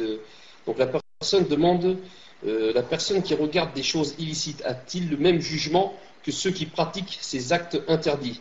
Est-il considéré comme un fornicateur et mérite-t-il la peine légale? Tfaddal ya Cheikh, wa jazakallahu khayran. Par rapport à celui maintenant qui regarde quelque chose de haram, comme il regarde par exemple des choses où on montre des gens nus ou bien des gens qui sont en train de faire l'illicite et il regarde avec ses yeux, on n'applique pas sur lui la peine légale. Mais on dit, ses yeux ont fait la fornication. Comme a dit le prophète sallallahu alayhi wa sallam. Ses yeux ont fait la fornication. Mais on ne peut pas dire de lui c'est un fornicateur, sinon on doit quoi? On doit le fouetter ou alors le lapider. Alors que ce n'est pas possible, car il a fait seulement la zina avec ses yeux. Mais il a fait un péché. Et Allah subhanahu wa ta'ala est en colère contre lui jusqu'à ce qu'il fasse tawbah bi'idhnillahi subhanahu wa ta'ala. Atfadlal, y a-t-il une dernière question ou là on arrête bi'idhnillahi ta'ala? Non, mes chers, on me dit, ce sera la dernière chose que je prendrai en compte. Donc, barakallahu fikum, les admins ont envoyé. Donc, on me demande, peux-tu demander au cheikh si en fin de cours il peut donner un conseil à ceux qui sont dépendants du hashish? Donc, cheikh, est-ce que vous pouvez faire un conseil, donner un conseil pour ceux qui sont dépendants du hashish? Barakallahu fik, ya cheikh. Du cannabis, voilà, du cannabis, du hashish, toutes ces choses, toutes ces impuretés, a'udhu billah. Fadal ya cheikh. C'est-à-dire que tu as dit comment faire pour s'en éloigner, n'est-ce pas? Est-ce que c'est ça le souhait? Hein? Est-ce que c'est ça la question? Comment faire pour s'en éloigner? Non, des conseils pour arrêter. 2 ou 3 conseils bi'idhnillah subhanahu wa ta'ala. Le premier, mettre dans le cœur que ce que je fais est un grand péché. Et que s'il y avait déjà la peine légale et on appliquait, ça fait longtemps que je serais mort. Donc si je vis maintenant, c'est que il y a une rahma d'Allah Ta'ala que je suis encore vivant. Si on va voir le côté universel. Le qadr, le kawni. On va voir universel. La deuxième des choses, mettre dans le cœur qu'à chaque fois que je prends du cannabis ou quelque chose comme ça, donc j'attire la colère d'Allah subhanahu wa ta'ala et que d'un instant à l'autre, il peut m'arriver quelque chose de grave. Car Allah subhanahu wa ta'ala, yumhilu wa la yuhmilu. Il te laisse, mais ça ne veut pas dire que tu dises il m'a laissé donc il va rien me faire et il m'a pardonné. Attention, les choses sont en train de s'accumuler et tu ne sais quoi, il peut t'arriver d'un instant à l'autre un malheur qui va te laisser hayran des années, ou alors que les médecins vont rester étonnés et ne pas savoir c'est quoi la solution. La deuxième des choses, demande à Allah Azza wa Jalla le puissant en faisant des doigts qu'il t'en éloigne. Si tu es sincère, Wallahi al-Azim qu'il va t'en éloigner. Naam. Si tu es sincère, Wallahi al-Azim qu'il va t'en éloigner. Pourquoi? Car tu cherches quelque chose qui ravit Allah en t'éloignant. Donc Allah Ta'ala aime ceux qui cherchent son ravissement. Et il leur ouvre sa porte et ses portes. Et leur donne secours. Naam. Donc, si vraiment tu vas t'en éloigner pour le visage d'Allah, pas pour les gens, ni pour ta santé, ni pour ton argent que tu es en train de dépenser dans le haram et dont tu vas être questionné Yawm al-Qiyamah. Chaque sou, chaque centime que tu as dépensé dans cette chose-là, tu vas le regretter Yawm al-Qiyamah. Et tu vas te mordre les mains et dire mais si je savais, ceci, cela. Et je savais, tu vas pas dire si je savais, tu savais. Si j'avais appliqué, si je m'en étais éloigné, ça m'a servi à quoi? Non. Donc, si tu vas le faire pour Allah subhanahu wa ta'ala va t'aider. Tu vas dire que c'est un peu difficile le premier temps, je suis d'accord avec toi.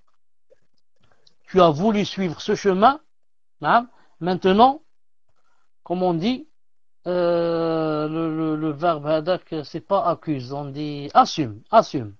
Tu as voulu prendre ce chemin, tu dois assumer. 1 semaine, 10 jours, maximum 1 mois. Et tu vas voir que tu vas t'en détacher définitivement bi'idhnillahi ta'ala. Car il y aura l'aide d'Allah subhanahu wa ta'ala. La première semaine c'est difficile, mais alhamdoulilah. Moi je n'ai pas fait le djihad, je ne suis pas parti avec l'épée, tuer je ne sais où. Mais je fais le djihad à mon âme. Et ce djihad est beaucoup plus important que l'autre djihad avec l'épée.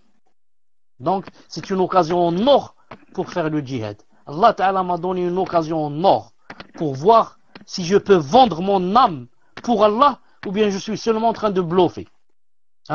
Tout le monde prier, jeûner, ceci, cela, donner 5 €, tout le monde peut le faire. Mais est-ce que je peux délaisser le cannabis pour le visage d'Allah? Car Allah n'aime pas cette chose. Voilà le vrai croyant, comme dit Ibn al-Qayyim. Il dit on connaît le vrai croyant dans le délaissement, pas dans le fait de faire. Tout le monde peut faire. Allez, on va jeûner jeudi prochain. Allez, c'est facile. Allez, chacun va donner 10 €, on va faire une collecte pour les nécessiteux. C'est très facile. Vous donnez 10, moi je vais en donner 20. Mais maintenant, allez, on va arrêter le cannabis. Allez, on va arrêter la zina. Allez, on va arrêter l'alcool. Arrêter des choses pour Allah, c'est ça le difficile. C'est ça le vrai test. Pour savoir si on est sincère ou on n'est pas sincère. Arrêter une chose que mon âme aime et je m'en éloigne. C'est pourquoi l'épreuve de Adam alayhi salam et de Hawa, c'était quoi? C'était pas de faire, c'était de délaisser. De délaisser et de ne pas manger de cet arbre. Naam. Voilà un arbre, les fruits de cet arbre, je sais que vous les désirez ardemment. Et je vous demande de ne pas en manger.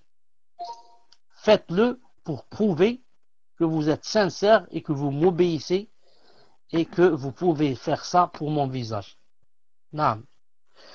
Et la troisième des choses avec laquelle je termine, bi'idhnillahi ta'ala, je dis à cette personne, et à tous ceux et celles qui sont touchés par ce fléau, que Allah Azza wa Jal vous aide et que Allah Azza wa Jal yaftah alaykum, que Allah Azza wa Jal vous donne la réussite, que Allah Azza wa Jal yani yusahhil lakum, je dis, aucun de vous ne peut délaisser cette chose s'il ne délaisse pas les compagnons qui font cette chose d'habitude avec lui.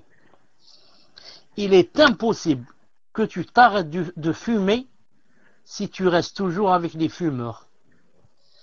Il est impossible que tu arrêtes la musique si tu marches toujours avec des gens qui entendent la musique. Il est impossible que tu arrêtes de fréquenter des filles si tu fréquentes toujours des garçons qui fréquentent des filles. Et comme ça, l'alcool, tout ce que tu veux. Si tu veux t'éloigner d'une chose, d'un fléau, il faut t'éloigner de la compagnie de ceux qui font ça. De ceux qui font ça. Moi, je veux arrêter la cigarette. Ensuite, j'invite chez moi mes amis qui fument. Déjà, dès qu'ils allument leur cigarette, il y a quelque chose qui me monte dans la tête. Et mon cœur, il commence à trembler. Et sans le vouloir, je dis, allez, donne-moi une cigarette, la prochaine fois, Inch'Allah Ta'ala, je vais arrêter.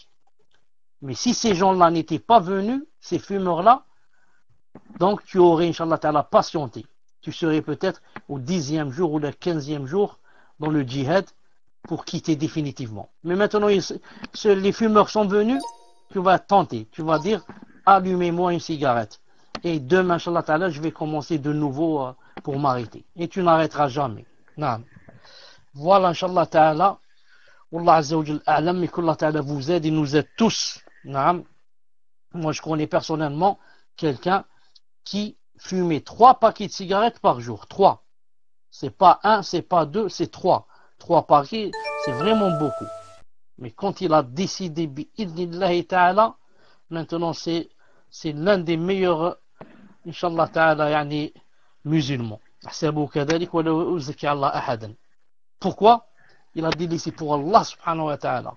Ce n'est pas pour les gens ou pour la santé, ou pour Allah ta'ala.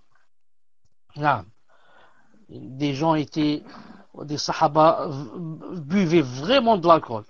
Vraiment et constamment. Et quand le verset est descendu, ils ont tout versé dans la rue. Versé. Des jarres de vin. Ils ont tous déversé et ils ont arrêté, ils ont cessé. Pour le visage d'Allah subhanahu wa ta'ala. Quand quelqu'un connaît vraiment la valeur et estime Allah subhanahu wa ta'ala, son vrai estime, il peut faire pour lui des choses qui paraissent impossibles. Mais pour le visage d'Allah, il peut les faire bi'idnillahi ta'ala. Il y a un frère qui chire avec la drogue dure et il est devenu un frère salafi, Allahumma barak. Alhamdulillah, la drogue dure et la cocaïne et l'héroïne et je ne sais pas quoi, c'est pas une chose facile. Là. Ça marche pas seulement dans les veines, mais ça marche dans toutes les cellules de son cerveau. La cannabis, ça devient comme s'il fumait une cigarette simple, comparé à l'héroïne et je ne sais pas quoi. Naam. Et alhamdulillah, naam, ils ont pu délaisser tout cela pour le visage d'Allah subhanahu wa ta'ala. Taïb. Avez-vous une dernière chose à dire, tfaddal? Cher, écoutez, moi j'ai toujours eu ce problème, j'arrivais plus à accéder au salon, frère, Inch'Allah. Donc écoutez, il n'y a plus rien. Nous avons fini le cours d'aujourd'hui, questions-réponses. Barakallahu fiqh wa jazakallahu khayran pour tout ce temps que vous nous accordez. Et qu'Allah Azza wa Jalla vous récompense par al-Firdaus. Donc je vous laisse, Inch'Allah, le mic pour faire la dua. Wa barakallahu fiqh, Cheikh. Donc, Allah Azza wa Jalla Ali al-Azim قدير أن يعين إخواننا وأخواتنا أن يبتعدوا عن هذا الهم هذا وأن يفتح عليهم فتوحات من عنده سبحانه عز وجل وأن يوفقهم لكل خير وأن يبعد عنهم كل شر وكل آفة وأن يحفظنا ويحفظكم جميعا. Inch'Allah ta'ala, on va se rencontrer bi'idnillahi subhanahu wa ta'ala samedi, car mercredi, Inch'Allah ta'ala, je suis absent. سبحانك اللهم وبحمدك أشهد أن لا إله إلا أنت أستغفرك وأتوب إليك. السلام عليكم ورحمة الله وبركاته.